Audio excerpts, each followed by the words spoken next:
in Proverbs 22 verse 6 says, "Train up a child in the way he should go, and when he is old, he will not depart from it." The Bible is very clear. All children must be trained by their parents.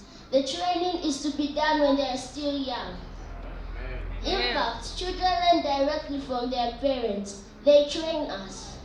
We observe what they do, what they say, what they eat, and what they watch. We observe how they talk, how they laugh, and how they sing.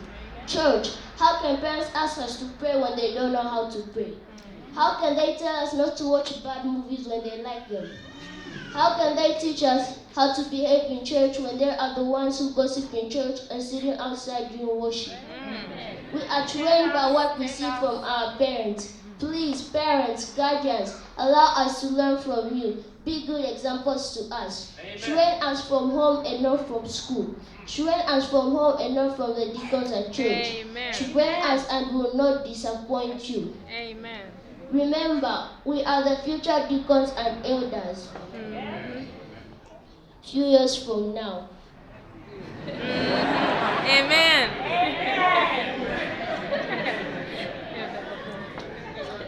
By the training school at home with our parents. God bless our parents. God bless us children. Amen. Amen.